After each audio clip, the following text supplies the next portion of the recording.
আপনারা যেখান থেকে দেশ রূপান্তরের সঙ্গে যুক্ত রয়েছেন সবাইকে স্বাগত জানাচ্ছি। আমরা আপনাদেরকে জানিয়ে রাখতে চাই, ইবতেদায়ী মাদ্রাসার শিক্ষকরা দীর্ঘ 22 দিন পর্যন্ত জাতীয় প্রেস ক্লাবের সামনেই অবস্থান করে কর্মসূচি চালিয়ে যাচ্ছেন। এখান থেকে এই বিক্ষোভকারীর শিক্ষকরা যেমনটি জানিয়েছেন, যত সময় পর্যন্ত তাদের দাবি সরকার মেনে না নেবেন তত সময় পর্যন্ত তাদের এই আন্দোলন সংগ্রাম বিক্ষোভ কর্মসূচি চলমান থাকবে বলে এমনটি তারা জানিয়েছেন। আমরা আপনাদেরকে একটু সরাসরি দেখানোর চেষ্টা করছি দেশ রূপান্তরের ক্যামেরার মাধ্যমে যে এখানে সাদা কাপড় পরে ইবতেদায়ী মাদ্রাসার শিক্ষকরা আমরণ অনশন কর্মসূচি করে যাচ্ছেন এবং আমরা এখানে বেশ কয়েকজনের সঙ্গে কথা বলেছি। তারা যেমনটি বলছেন, যত সময় পর্যন্ত তাদের এই দাবি সরকার মেনে না নেবেন তত সময় পর্যন্ত তাদের এই আমরণ অনশন চলমান থাকবে। এর বাহিরে তারা আরও যেমনটি দাবি করে বলেছেন, অন্তর্বর্তীকালীন সরকারের সময় একাধিকবার তারা রাজপথে অবস্থান করে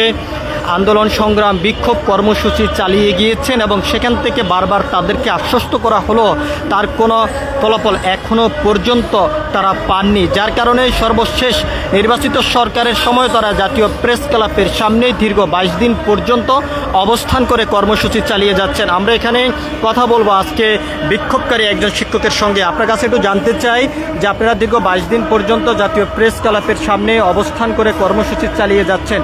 সরকার আপনাদের দাবিটি যদি মেনে না নেয় পরবর্তীতে আপনারা কি কর্মসূচি দিবেন এবং কেন আপনারা এখনো পর্যন্ত রাজপথে অবস্থান করে আছেন? জি, ধন্যবাদ আপনাকে। আপনারা ইতিমধ্যে দেখেছেন যে আজকে আমাদের এই অবস্থান কর্মসূচির 22তম দিন এবং আমরা এখন আমরণ কর্মসূচিতে আছি, কাপড়ের কাপড় পরে আছি।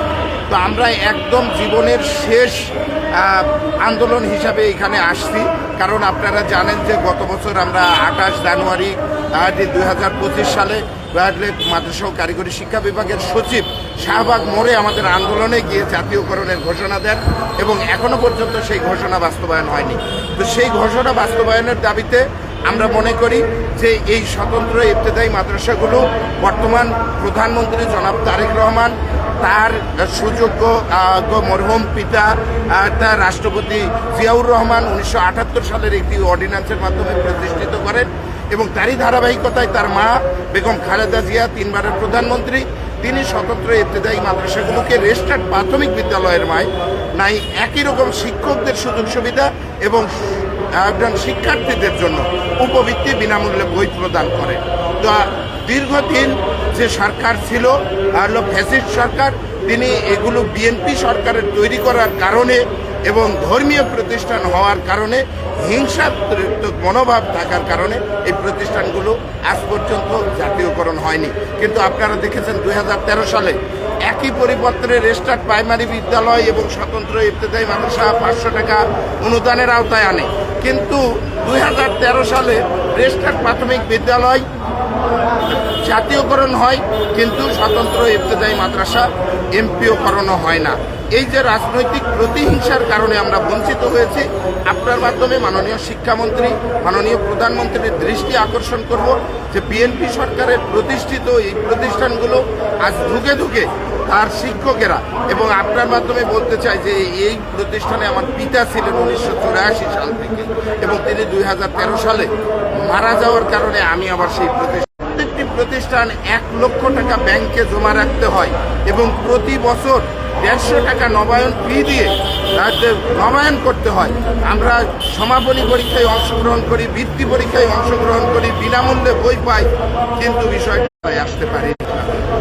আমরা কথা বলেছিলাম এখানে একজন শিক্ষকের সঙ্গে, তিনি জানিয়েছেন যে তাদের বর্তমান অবস্থানের কথা। আমরা আপনাদেরকে একটু সরাসরি দেখানোর চেষ্টা করছি দেশ রূপান্তরের ক্যামেরার মাধ্যমে। দীর্ঘ 22 দিন পর্যন্ত জাতীয় প্রেস ক্লাবের সামনে এই ইবতেদায়ী মাদ্রাসার শিক্ষকরা অবস্থান কর্মসূচি চালিয়ে যাচ্ছেন। অন্তর্বর্তীকালীন সরকারের সময় তারা বেশ কয়েকবার রাজপথে অবস্থান করে বিক্ষোভ কর্মসূচি চালিয়েছেন। তার কোনো সুরাহ এখনও পর্যন্ত না পাওয়ার কারণে তারা আবারও নির্বাচিত সরকারের সময় তারা রাজপথে অবস্থান করে এই দাবি নিয়ে আমরণ অনশন কর্মসূচি চালিয়ে যাচ্ছেন জাতীয় প্রেস ক্লাবের সামনে। আমরা এখানে আরও একজন শিক্ষকের সঙ্গে একটু কথা বলবো। আপনার কাছে একটু জানতে চাই যে আপনাদের যে দাবি নিয়ে আপনারা এখানে অবস্থান করেছেন, সরকারের পক্ষ থেকে কোনো ধরনের বার্তা দিয়েছে কিনা, বা আপনাদের এই বিষয়টি নিয়ে সরকার কাজ করছে কিনা, আপনারা লিখিত কোনো চিঠি দিয়েছেন কিনা, এ বিষয়ে একটু বলবেন। ধন্যবাদ আপনাকে। আমরা বারবারই সরকারের দৃষ্টি আকর্ষণ করার চেষ্টা করেছি, লংমার্চ করেছি, তারপরে এই মাননীয় প্রধানমন্ত্রীর মহোদয়ের বাসায় দেওয়ার চেষ্টা করছি। সেইখান থেকে আমাদেরকে অমানবিকতার চরম পর্যায়ে গিয়ে তারা তো আমাদের রেসপন্স করেই নাই, বরং আমাদের 6 জন শিক্ষককে অ্যারেস্ট করে 3 ঘন্টা গোলসা তারা রেখেছেন। এটা কত বড় অমানবিকতা, চরম অবহেলা, মানবিকতার অবক্ষয়। সুতরাং আমরা আর সইতে পারি না। সুতরাং সবশেষে আমরা বাধ্য হয়েছি মরণের পোশাক কাপড় করতে। সুতরাং আমরা বলে বলতে পারছি, আমরা বারবার চিঠি দিয়েছি, স্মারকলিপি দিয়েছি। আমরা এবার যদি আমাদের যদি কোনো সিদ্ধান্ত না আসে, তাহলে অবশ্যই আগামী 14 জুন রবিবার আমরা মাননীয় শিক্ষামন্ত্রী মহোদয় বরাবর আমরা সচিবালয়তে লংমার্চ করব। ইনশাআল্লাহ যে কোনো মূল্যে যে কোনোভাবে তাদের দৃষ্টি আকর্ষণ সাক্ষাতের আমাদের করতে হবে। তাদের সাক্ষাতের মাধ্যমে আমাদের সুন্দর একটা ফয়সালা এবং বাস্তবায়ন হওয়ার আগ পর্যন্ত আমরা এই মাঠ চাবো না। প্রয়োজনীয় জীবন এখানে জীবন।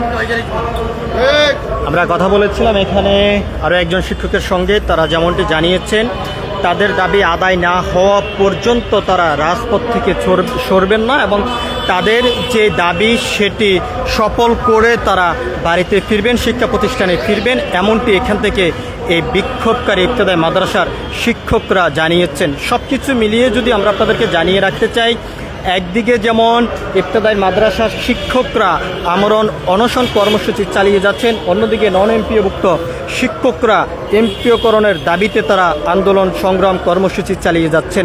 সব কিছু মিলিয়ে এই ছিল এখনকার মতন আমার কাছে জাতীয় প্রেস ক্লাবের সামনের থেকে শিক্ষকদের কর্মসূচি থেকে এখনকার মতন সর্বশেষ।